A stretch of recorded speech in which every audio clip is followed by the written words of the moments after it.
സ്വന്തം ബേപ്പൂർ സുൽത്താൻ മലയാളത്തിൽ മുത്താണ്. കഥകളിലൂടെ നോവലിലൂടെ ശ്രദ്ധേയനായി സുൽത്താൻ. 1908 ജനുവരി 21 കോട്ടയം ജില്ലയിൽ വൈക്കത്തിനടുത്തുള്ള തലയോലപ്പറമ്പിലാണ് ജനിച്ചത്.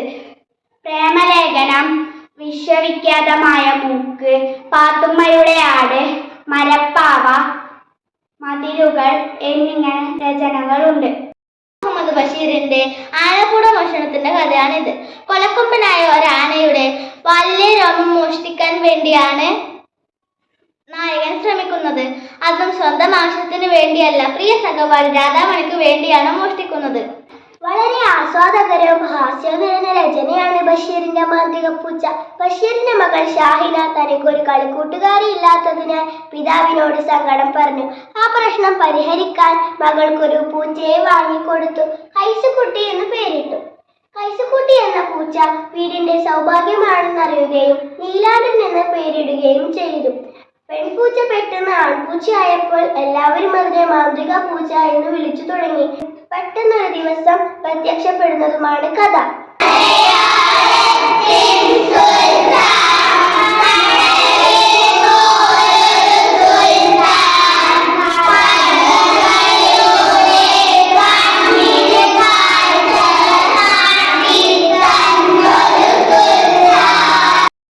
സാഹിത്യത്തിൽ ഒരേ ഒരു സുൽത്താനേ ഉള്ളൂ. അദ്ദേഹമാണ് വൈക്കം മുഹമ്മദ് ബഷീർ. കോട്ടയം ജില്ലയിലെ വൈക്കത്താണ് വൈക്കം മുഹമ്മദ് ബഷീർ ജനിച്ചത്. ഒന്നും കൂട്ടിയാൽ ഇമ്മണി ബെല്ല് 1. ഞാൻ തന്നെയാണ് പൂവും, ഞാൻ തന്നെയാണ് തോട്ടവും. ബേപ്പൂർ സുൽത്താൻ. ബേപ്പൂർ സുൽത്താൻ ആരാണ്?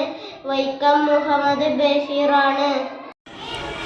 Vaikom Muhammad Basheer popularly referred to as the Bepur Sultan was an Indian writer of Malayalam literature. മലയാള സാഹിത്യ രംഗത്തെ പകരം വയ്ക്കാനില്ലാത്ത കലാകാരൻ വൈക്കം മുഹമ്മദ് ബഷീറിന്റെ അദ്ദേഹത്തോളം ശക്തിയുള്ള രചനയാണ് പാലക്കാട് സഖി. ഇത് ജീവിതത്തിൽ നിന്നും വലിച്ചു ചീറിയ ഒരു കേടാണ്. ജീവിതം സുഖകരവും വായനക്കാരുടെ മനസ്സ് നിറയ്ക്കും. വിശ്വവിഖ്യാതമായ മൂക്ക്. ബഷീറിന്റെ പ്രശസ്ത കഥകളിൽ ഒന്നാണ് വിശ്വവിഖ്യാതമായ മൂക്ക്. ആക്ഷേപഹാസ്യങ്ങളിൽ പൊതിഞ്ഞ സാമൂഹ്യ വിമർശനമാണ് കഥ ബഷീർ പറഞ്ഞിട്ടുള്ളത്. മൂക്ക് നീളം വെക്കുന്ന ഒരു സാധാരണക്കാരനായ കഥയിലെ കഥാപാത്രം നന്ദി. ഒന്നും ഒന്നും ഇവനിൽ വല്യം ഒന്നാണെന്ന് പറഞ്ഞല്ലോ. അഭിമാനം അഭിമാനം അഭിമാനത്തിൻ അഭിമാനം. മോനെ, ബഷീറിന്റെ മക്കളാരെല്ലാം? Okay, very good. Vaikom Muhammad ബഷീറിന്റെ യഥാർത്ഥ പേരെന്താ മോനെ? Very good. ബേപ്പൂർ എന്ന സ്ഥലം സ്ഥിതി ചെയ്യുന്നത് എവിടെയാണ്? കോഴിക്കോട്. Very good.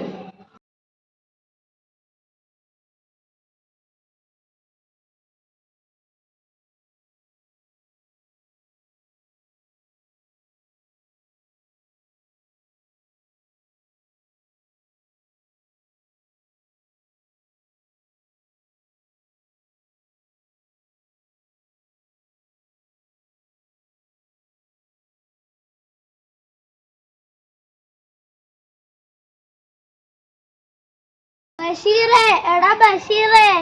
എന്താ പാപ്പ? എന്താ നിന്റെ കയ്യിൽ? ഇതൊരു നീർനാഗമാണ്. അയ്യോ, നീർനാഗമോ? ശരിയാണ്, ഇത് നീർനാഗം തന്നെ. 2 അടി നീളവും ചെറുവിരലിന്റെ വണ്ണവും. നീർഗോലി എന്നല്ലേ മൂപ്പരുടെ പേര്? ഇത് ഞാൻ എവിടെയോ കണ്ടിട്ടുണ്ടല്ലോ. ബഷീറേ, എടാ ബഷീറേ, നീ എവിടെയാ പോയത്? ഞാൻ ഇവിടെ തന്നെ ഉണ്ട് പാപ്പ. നീ അതിനെ കൊണ്ടുപോയി കളഞ്ഞില്ലേ? എടി ഉമ്മ, ഉമ്മ, ദേ പാപ്പ വിളിക്കുന്നു. എന്താ? അതെന്താണ്? അതൊരു നീർക്കോലിക്കുഞ്ഞല്ലേ? ബഷീറേ, നീ അതിനെ കൊണ്ടുപോയി കളഞ്ഞിട്ട് വാ. ശരി പാപ്പ. ഇതിനെ ഞാൻ എങ്ങനെ കളയും?